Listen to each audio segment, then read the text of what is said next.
Hey viewers, welcome to another game of Casual Pro Gamer. Today we're doing game number 6 of the best of 7 between Liquid Taeja as the Terran in the top right and Liquid Snute as the Zerg in the bottom right. So this is a 4-player map, as you can clearly see, and it is not forced cross positions, so that means that they have to scout in the right direction to see what the enemy is doing. That may actually come into play, but most of the time it doesn't.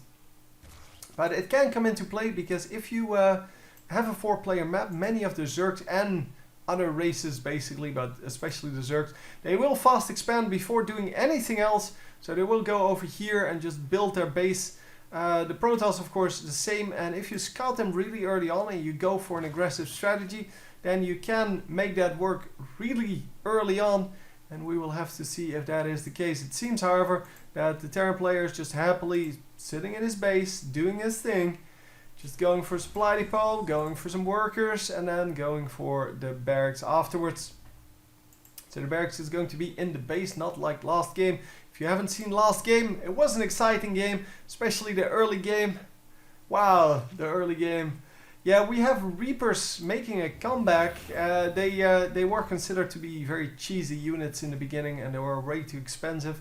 So they were either too good, which is why they nerfed them, and then they were too bad to actually build because they didn't really do anything. They were too late because now you have to build a supply depot before your barracks. That wasn't the case before. You used to be able to just build 2 barracks straight up, build the supply depot afterwards, and build 2 Reapers out of it, and just go to town on the enemies. And of course, because they did extra damage to buildings, it was really easy to snipe those early expansions from the Zerg and things like that. And that was just a cheese unit because you couldn't really use them if your opponent scouted you, so you had to be sneaky with it. Plus you had to build those barracks preferably very close to your opponent's base. And well, they changed it, so now they don't have that extra damage versus buildings anymore. Instead, they have the combat drugs, which heals them up. And, well, basically, that is how the new Reaper came to be. And it seems that it is a good choice, because the pro players, they at least like the Reapers enough to build them like 50% of the time. And that is good enough for a unit. I mean, if you can get a unit 50% of the time, that is, well, that's actually a huge amount, because, well, you have so many strategies that are actually viable that it is not actually, well, something that you see for most units. Most units are actually just going for something like, I don't know, like 1 in every 3, 1 in every 4 games you go for that. And you still have, of course, the Banshee, which is not used a whole lot. The Viper is not used a whole lot. The Oracle is not used a whole lot. And what's the other ship called for the Protoss? The other aircraft thingy, I forgot. There is another one, and I really I've never seen it, so that's also why I don't know its name. But yeah, it's the Protoss kind of got screwed in the new units department, because the Terran got all these great units, Zerg got a couple of great units. Yeah, and the Protoss kind of got screwed over. But hey, Protoss are OP anyway, so it doesn't matter. So, what are we doing here?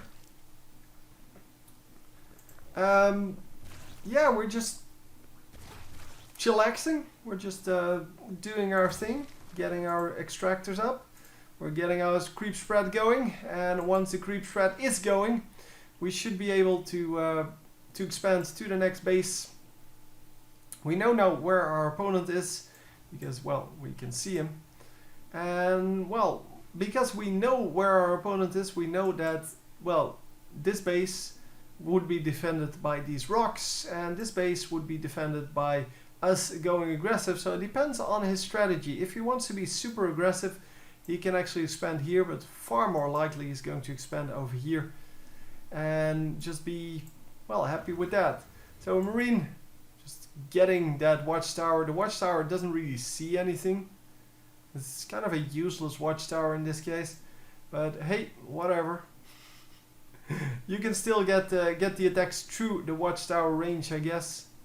You can get lucky, I guess. Yeah, well, yeah, you normally move over here and then you will move through the tower range here. So I guess it has some use. Well, whatever. It doesn't really matter. It's just a watchtower, man. Hatchery coming up after the spawning pool, obviously. Oh, sorry. Yeah, that's the second one. Really not paying attention here. So, yeah, Roach Warren coming up. That is important. The hatchery is coming up here, but as I said, on that location. The creep spread is already there, so that is awesome. It's going to make it so much easier to defend. And once the Roach Warren is out, we can actually start building troops, because I don't think we have any units out. Well, the 2 Zerglings don't really count. They are just for scouting purposes. They are not an army. And yeah, there are also virtually no units out for the Terran player. 7 Marines, 4 Hellions. It's not enough to do anything here.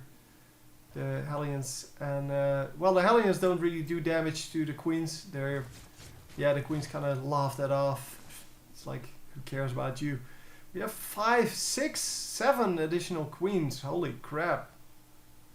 Although this Queen seems to no longer be there. He seems to be building a new Queen for that. But yeah, so many extra Queens. I guess he just wants to have an early defense. And Queens are excellent at doing a lot of things, such as healing roaches and healing Queens. But yeah, it's nice to have those as anti-air, as just ground defense. Yeah, they can do a whole lot. So the Overseer coming out. He did attack that, it seems. And the Nidus Worm is coming out, and here we go with all of the Queens. He may actually just overflood this whole base here with roaches. And because he can heal up the roaches, this is going to be hard to defend. This is going to be insanely hard to defend, in fact. And what are we doing? Yeah, the Terran player is counterattacking on the bottom left base. I'm not going to really be concerned with that. I want to see what this does. And well, we're not getting the heals off on those roaches. Roaches really just dying, but I guess he is healing the Queens. And it's not really going to do anything. I thought this might do way more. He needs to put down some creep tumors to just annoy the Terran player a little bit more, but well, it didn't really do anything. So all in all, we are going to build a new Nidus Worm apparently. And let's see what's actually in the Nidus Worm, because it doesn't seem there's a lot in there. But well, he built some new roaches, and the new roaches are actually going to take down this army now, and maybe this base that is right next to it. Just full-on aggression here with these Nidus Worms, and that is something you never see. You never see Nidus Worms because they're kind of expensive. They are really good at sneaking up on people, but yeah, once they get spotted, it is yeah, it's not really a big deal anymore. The roach is going to take down this marine, I'm assuming. There you go.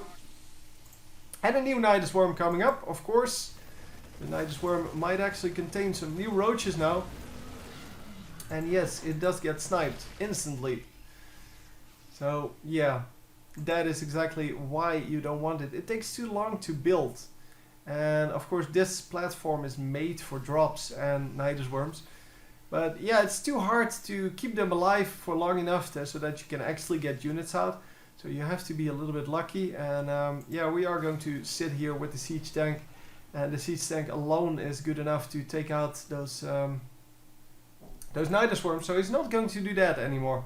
Let's see if you have anything else. If he has anything else up his sleeve. For now, we are just producing a whole bunch of crap. The Spire is coming up. Spire might actually mean that we're once again going for Mutalisk. Let's see the resources lost, because, well, it's not too bad. Obviously, Zerg was going to be behind because he didn't get anything done with his Nidus Worm. And if you don't get anything done, and you do invest heavily in units and such, then yeah, it's not going to really put you ahead, is it? Yeah, so this base is kind of gone.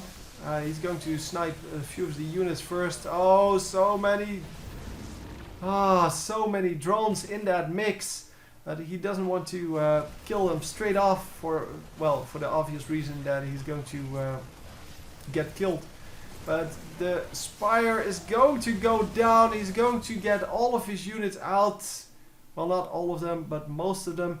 And wow, the hatchery not in the right place. Going to have to build 2 hatcheries then. And another hatchery over here. We are going to get away though, because there's no anti-air.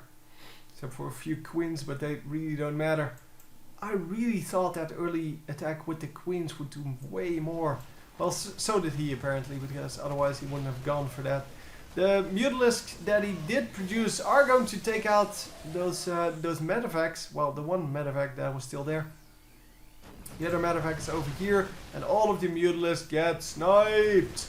So yeah, that's good. If you only have 4 Mutalisks and you should use them to take down medevacs, then obviously it's always good to just suicide them into an army that is coming up.